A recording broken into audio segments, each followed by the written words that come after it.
welcome to another episode of the MHR podcast. I'm Andy. And I'm Emma. And today, Emma, we are joined by podcast regular Jules. Hello, Jules. Hi there. Thank you very much for having me back again. No, thank you for Always joining a us. pleasure. The reason we've dragged you out to join us on this podcast, and the reason we're doing one earlier this week, is because today is World Mental Health Awareness Day. Yeah. And we thought we'd do a bit of a special episode so we can discuss what that means for businesses. And no better way to do that than with one of MHR's mental health first aiders and podcast regular. So you know what we're doing by now. Right. You know the drill. Yeah. You know. I'll try my best. Yeah. So the theme of World Mental Health Awareness Day is that mental health is a universal human right. Yes. So you can find more information about this on the World Health Organization website. There's a whole campaign page there for World Mental Health Day 2023. And it looks at that human rights are universal and serve to promote and protect people's right to dignity, autonomy, community and inclusion. And one of the key points they pull out, and I thought could be a good starting point for this discussion, was that good mental health is an integral part of our overall health and well-being. All right. So good mental health allows us to cope with challenges, connect with others, and thrive throughout our lives. It is vital and it deserves to be recognised and respected. Now, when we consider that we, as we've talked about lots of times, we spend most of our lives in a place of work sometimes. We do. It's important that we need to consider that that work environment aligns with that viewpoint. So Definitely. I wanted to jump off from there, if you don't mind, and discuss, what are the things that we need to consider as a place of work, as a business, to make sure that we're hitting that mark in ensuring that we recognise mental health is vital and should be recognised and respected. Yeah, I think from what you're just saying there, Andy, what springs to mind straight away is often we don't think about mental health and mental ill health the same as we do about physical health and physical ill health. And I think it's about breaking down stigmas when it comes to mental health conditions, mental ill health. We all have mental health, like we all have physical health. But it can be at different stages and different states of well-being at any point during our lives. And that's the same for physical health and mental health. And often when we first think about mental health, we might start in our minds to think about conditions and ill health conditions. But when we start to, if I just asked you, how healthy are you? You would probably think about nutrition and exercise and things like that, rather than maybe a broken leg or a stiff shoulder, for example. But actually, when we mention mental health, we're more likely to think about ill health conditions. And I think sometimes we need to understand, as a collective, that we all have mental health every day, and it can be in various stages, various states, and it is a continuum in that as well. So I think that's really important for everyone to kind of get our arms around, and I think that really aligns with the theme from the World Health Organization and for Mental Health Awareness Day as well. And do you think that there's more that businesses can do to create that sort of education, in that it shouldn't have this stigma around it that it's necessarily a negative thing?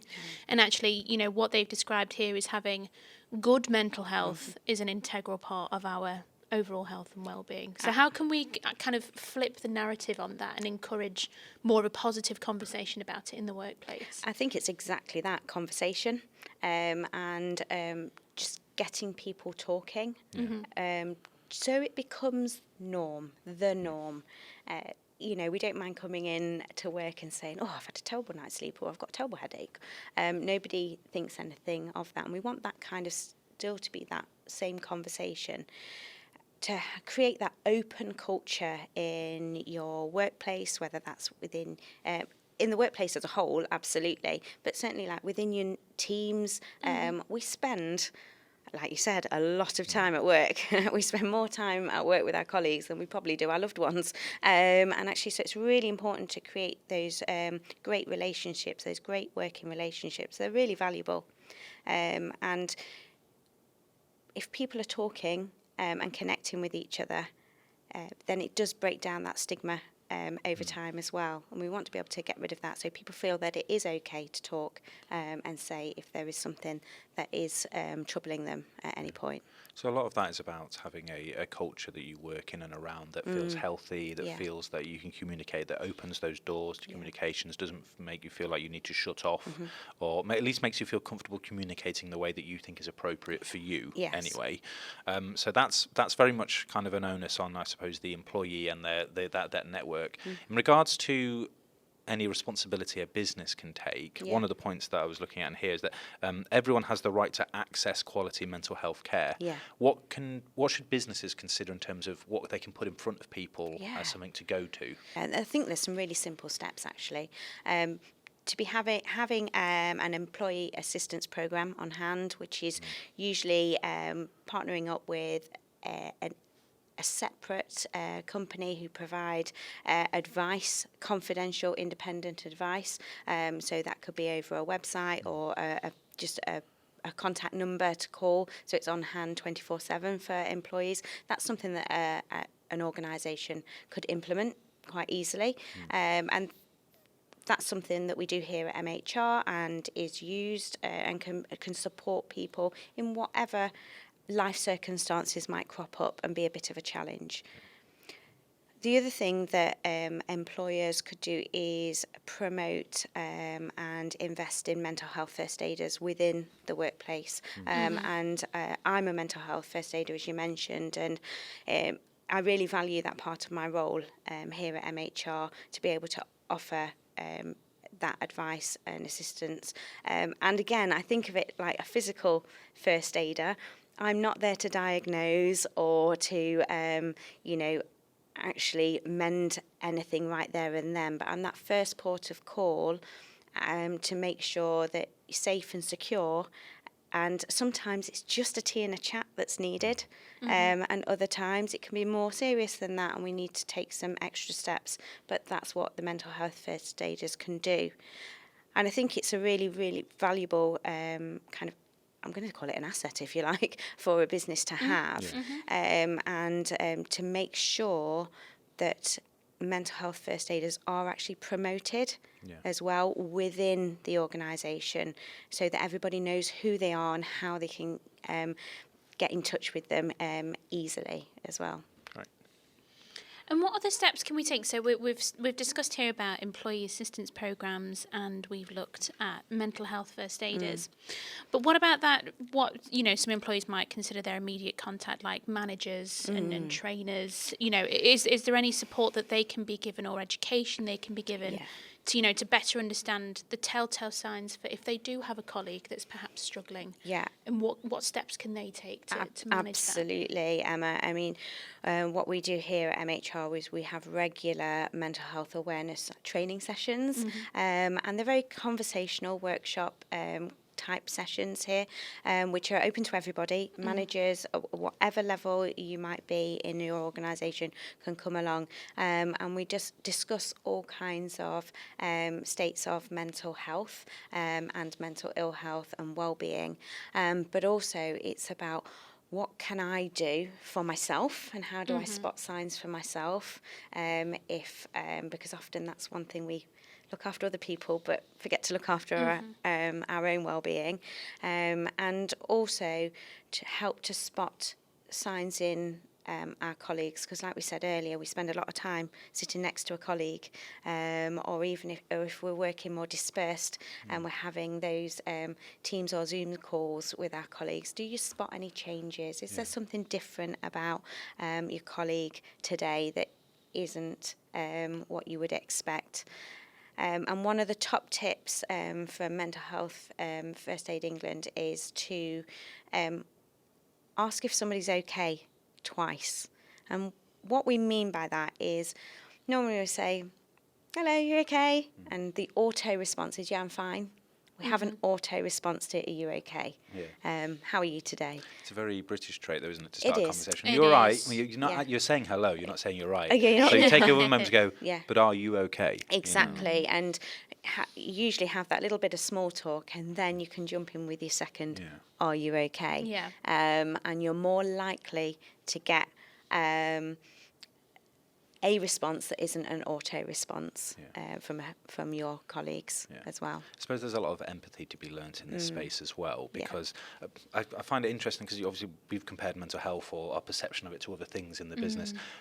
There's been internal training sessions that I've been on here, led by yourself and your colleague Chris, where we do stuff like stakeholder management or conflict management, where all that session's all about learning how to communicate with people or understand their different perspectives. So actually, if someone has a different an opinion on something, I need to understand that they might come from a different perspective, so I have to deal with that. And to me, that's very similar with how we have to look at mental health with our colleagues.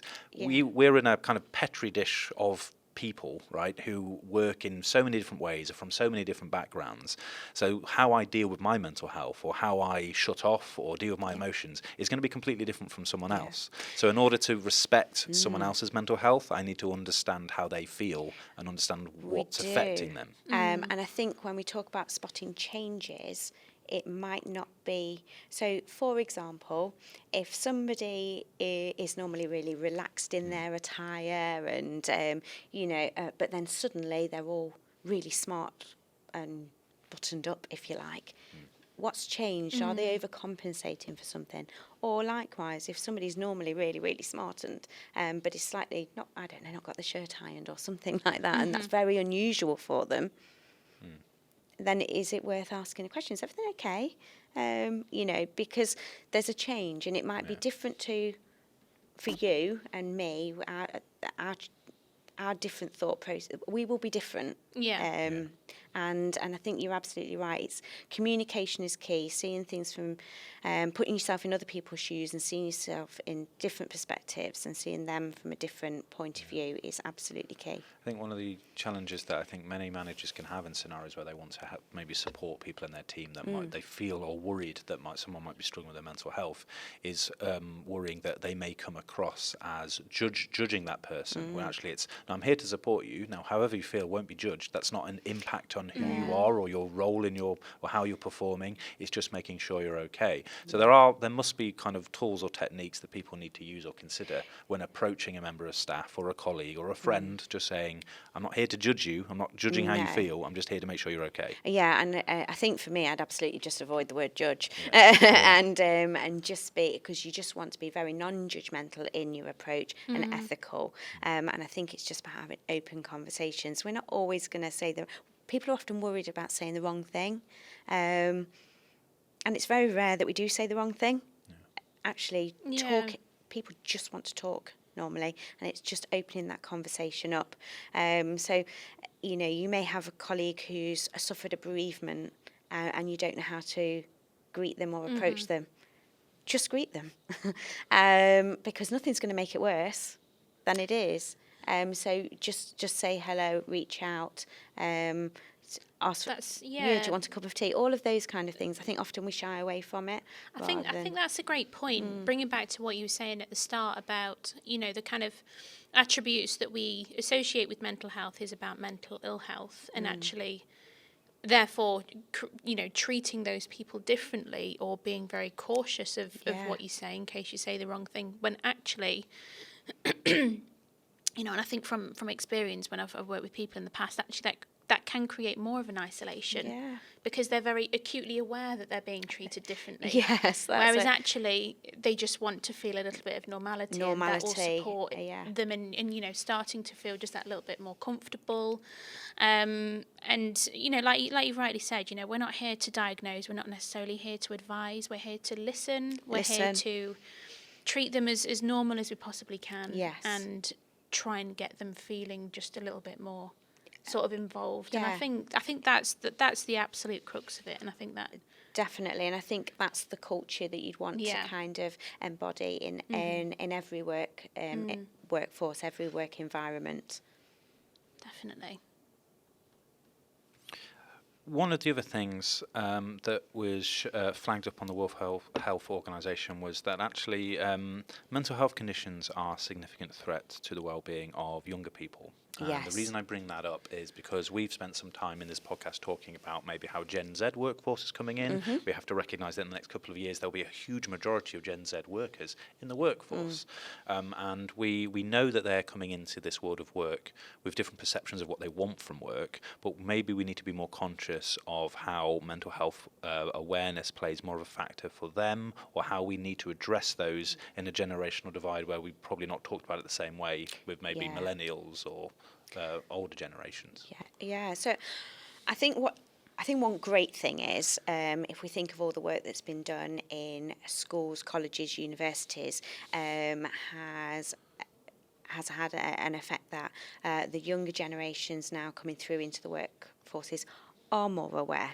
And do speak more openly about how they're feeling, and they do, and not everybody, of course, but they do know that it's okay to not be okay, and I think that is a fantastic thing. And actually, in the workforce, it's about continuing on with that as well. And yes, in the past, you could argue there has the stiff upper lip kind of don't talk it, leave everything at the door when you come to it. That's gone now. We're human beings, we're not robots. And actually, you get the best from your workforce when everybody's included, and people can talk more openly. You have creativity, you have productivity when you do that. So I think what the workforce need to do in the future, and now and in the future, is to continue those conversations, because actually that's probably an expectation now of our younger generations, because it's what they're used to. Because I do believe there has been some great work in those earlier years, so throughout their schooling, college, university careers, and we want that to continue. And that's a business responsibility, because, like you say, if you set up a younger generation with that expectation and a business doesn't have that culture, you're gonna lose people. Yeah, it's going to be very, very difficult, and they're going to be looking for places that do offer that. And it will be, we've seen a change from people asking about development, what are the opportunities, how am I supported, and they're looking for what are the benefits that are offered, do you have support systems in place? These are questions that are coming through now that maybe in previous generations weren't top of the priority list, but they are now. I think it's demonstrable, isn't it, that we're going to get a natural swing, as we get more of the younger generation into the workforce, that it's not going to be something that feels enforced, it's just going to feel like a natural, much more integral part of our kind of day-to-day running of businesses and organisations. And I think that it presents a great opportunity to make it more of a natural thing as well. Because as it should be, as they've quite rightly wrapped up here, and we'll wrap up here too, is that mental health is a universal right. Yes. It needs to be recognised, irrespective of what situation that you're in. And the more that we can make it a natural part of our conversations, the more that we can create a positive impact and, work better for people moving forward. Absolutely. Cool. Jules, thanks for joining us on that. Thank you We've very kept much. it short and sweet, Yeah, but no, thank to the you very point. much for having me. No, it's really helpful. I really appreciate your time. If you are listening and you'd like to find out more about the World Health Organization's World Mental Health Day, you can find out on their website. Also, check out what we're doing at mhrglobal.com, because a few of the things we've talked about, I'm sure there's things that we do that make sure employers are being looked after by the things that their businesses need to do. So you can find out more about that. There's also some mental health and mental health awareness checklists and wellbeing checklists on our website that are always worth considering. And until then, we'll join you next week for another episode. So I've been Andy. And I've been Emma. That's been Jules, and we'll see you later. See you Thanks later. very much. Bye.